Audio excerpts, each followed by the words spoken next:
नमस्कार किसान भाइयों अगर आप भी गर्मियों के सीज़न में धनिया की खेती करने का सोच रहे हैं तो ये वीडियो आपके लिए होने वाला है। क्योंकि इस वीडियो में मैं आपको गर्मियों में कैसे आप धनिया की खेती कर सकते हैं इस बारे में बताऊंगा।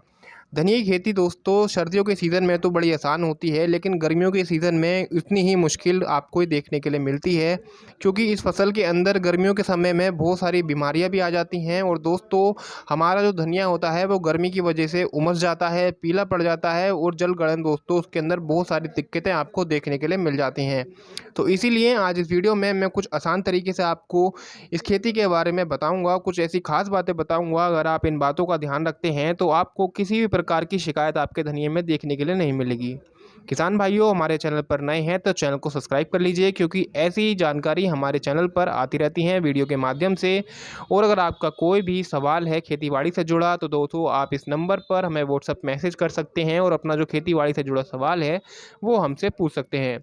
वीडियो अगर पसंद आए तो वीडियो लाइक करके ज़रूर जाइएगा। चलते हैं वीडियो में और जानते हैं गर्मियों के समय में धनिया की खेती को किस प्रकार से किया जाए।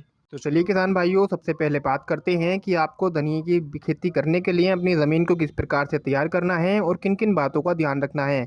देखिए ज़मीन तैयार करवाते समय आपकी जो जब आप जुताई करवाते हैं अपने खेत की तो ज़्यादा से ज़्यादा गहरी आपको जुताई करवानी है। इससे होगा ये आपकी ज़मीन की जो पानी रोकने की क्षमता है दोस्तों, वाटर होल्डिंग कैपेसिटी है वो बढ़ जाएगी। देखिए गर्मियों में आपके धनिये को पानी की आवश्यकता ज़्यादा होगी, तो इसीलिए अगर आप गहरी जुताई करवाएंगे तो आपकी वाटर होल्डिंग कैपेसिटी जो है वो बढ़ जाएगी, जिससे आपका धनिया भी दोस्तों पानी की जो पूर्ति है वो ये ज़मीन आपकी करती रहेगी। दूसरी चीज़, जब आप अपने खेत की जुताई करवाते हैं तो उस समय पर लगभग 2 ट्राली कम से कम देसी गोबर का जो खाद होता है आप अपने खेतों के अंदर ज़रूर से डलवा दीजिए। और इसके साथ में लगभग 25 किलो डीएपी, 25 किलो यूरिया और 25 किलो एसएसपी दोस्तों अपने खेत में बिखेर के अच्छे से कल्टीवेटर से जुताई करवा दीजिए। दोस्तों ये बेसल डोज होती है, अगर आप इसको अभी अगर अपनी फसल में डाल देते हैं तो आने वाले समय में दोस्तों आपको किसी प्रकार की ना डीएपी की ज़रूरत है, ना दोस्तों एसएसपी की ज़रूरत है, किसी प्रकार की और खाद की ज़रूरत आपको नहीं पड़ने वाली है। तो इस समय पर आपको ये खाद देने बहुत ही ज़्यादा ज़रूरी होते हैं अपने धनिये की फसल में। दोस्तों उसके बाद में जुताई हो जाने के बाद में जो बीज का चुनाव है वो आपको किस प्रकार से करना है। देखिए मैं 2-3 वैरायटी आपको इस वीडियो में बता रहा हूँ। अगर ये वैरायटियों में से आपको मिल जाती हैं कोई सी भी तो आप इनमें से लेकर अपने खेत में लगा सकते हैं। देखिए कुछ वैरायटियाँ जो होती हैं वो मार्केट में काफ़ी सस्ते रेटों में आपको मिल जाएंगी, जैसे कि 200 रुपये किलो, 250 रुपये किलो। ये जो वैरायटियाँ होती हैं दोस्तों ये सर्दियों के सीज़न की होती हैं, जो आसानी से जर्मिनेट हो जाती हैं और बड़े आराम से अच्छे खासे लान भी आपको दे देती हैं। लेकिन गर्मियों की जो वैरायटी होती हैं वो कुछ खास वैरायटियाँ अलग कंपनियाँ बनाती हैं और दोस्तों इनके जो रेट होते हैं वो सर्दियों वाले धनिए के बीज से भी अलग होते हैं। वो लगभग आपको 300 रुपये किलो अच्छे कंपनी के बीज आपको देखने के लिए मिल जाएंगे, जिसमें से आता है पहला जेके कंपनी का आनंद के नाम से, आप इस वैरायटी को ले सकते हैं। या आप नाथ कंपनी का एवरग्रीन जो धनिया आता है दोस्तों इसको ले सकते हैं। और तीसरी जो वैरायटी है वो है दोस्तों नामधारी सीड्स की शुरभी के नाम से आपको ये वैरायटी देखने के लिए मिल जाएगी। इन तीनों में से आप कोई भी एक वैरायटी दोस्तों खेत के लिए दोस्तों ले सकते हैं। तो दोस्तों ये वैरायटी हो गई। अब बात करते हैं कि आपको कितने बीघे में लगाने के लिए कितने बीज की ज़रूरत होगी।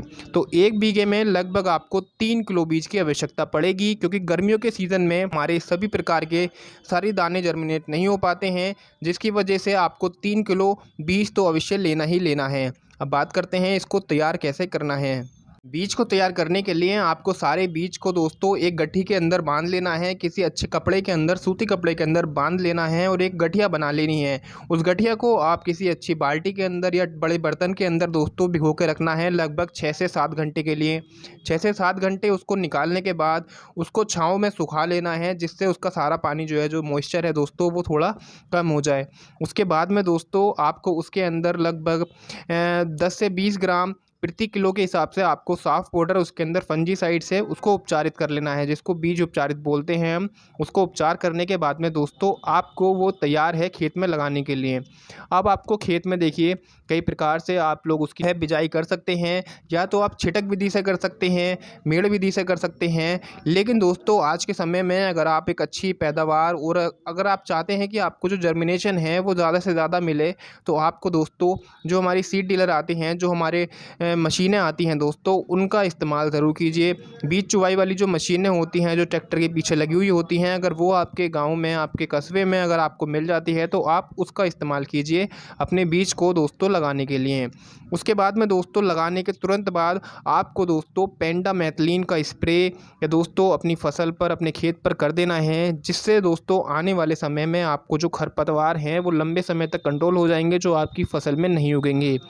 ये हो गए दोस्तों बीज तैयार करने के बाद बीज लगाने तक का सफ़र। अब बात करते हैं आपकी सिंचाई की। देखिए, जब आप अपनी फसल में पहली सिंचाई देंगे तो उस समय पर अच्छी खासी मात्रा में आपको सिंचाई करनी है। आपकी जितनी भी खाड़ियाँ हैं या क्यारी हैं दोस्तों, उनको अच्छे से आपको भरना है और एक अच्छी सिंचाई आपको अपने खेत में देनी है। उसके बाद लगभग 10 से 15 दिन बाद दोस्तों आपको फिर से दोबारा सिंचाई देनी है।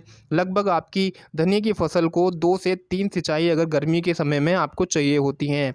अगर उसके अंदर अब जो बीमारियां आती हैं या अब जो पीलापन आता है, जो उमस रहा है आपका धनिया, इसके लिए क्या करना है, ये सबसे मेन बात होती है। देखिए, धनिया तो लग जाता है, उसके बाद में उग भी जाता है। अब उसके अंदर या तो आपको उमसने की शिकायत देखने के लिए मिलेगी, जो आपका धनिया है वो गिर जाएगा उमस के, गर्मी की वजह से, तो उसके अंदर इस्तेमाल करना है आप क्यों ह्यूमिक एसिड जो 98% वाला आता है, आपको उसका इस्तेमाल करना है। जो दोस्तों काला सोना, ब्लैक गोल्ड, कई अन्य नामों से मिल जाएगा, लेकिन टेक्निकल इसके अंदर जो दवाई है एक तरीके से वो है ह्यूमिक एसिड। ह्यूमिक एसिड लगभग आपको आधा किलो प्रति 3 बीघे में दोस्तों आप इसका इस्तेमाल कर सकते हैं। मतलब 1 किलो एकड़ के हिसाब से आप इसका इस्तेमाल अपनी फसल पर कर सकते हैं। जब आप अपना पानी चलाएं तो उस समय पर पानी के साथ में इसको बहा दें, छोड़ दें और दोस्तों अपने पूरे खेत को दे दीजिए। आपकी जो ये उमसने वाली शिकायत है ये आपको दूर होती हुई ज़रूर दिखाई देगी। दूसरी चीज़, अगर आपकी फसल में किसी प्रकार का रस चूसक कीट लग जाते हैं, माहू लग गया दोस्तों या थ्रिप्स लग गई, तो उस समय पर आपको इमिडाक्लोपिड का कॉम्बिनेशन जो आता है, जो इमिडाक्लोपिड 17.48% दोस्तों आती है, आपको इसका स्प्रे करना है लगभग 1 ml प्रति लीटर के हिसाब से। उसके बाद में अगर कोई सूंडी अगर आपकी फसल में लग जाती है, तब आपको ईमाबैक्टीन बेंजोएट जो 5% आती है, जो सिमई वाली दवाई होती है, इसका इस्तेमाल करना है दोस्तों।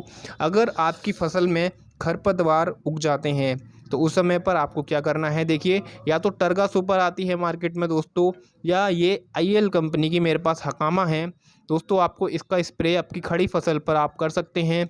इसकी मात्रा की मैं बात करूं तो 2 ml प्रति लीटर के हिसाब से आप अपनी फसल पर स्प्रे कीजिए और बहुत ही शानदार रिजल्ट आपके दोस्तों देखने के लिए आपको मिलेंगे। तो ये थी कुछ जानकारी। वीडियो की जानकारी पसंद आई तो वीडियो को लाइक और चैनल को सब्सक्राइब करना ना भूलें। मिलते हैं किसी ऐसी जानकारी के साथ अगली वीडियो में। धन्यवाद।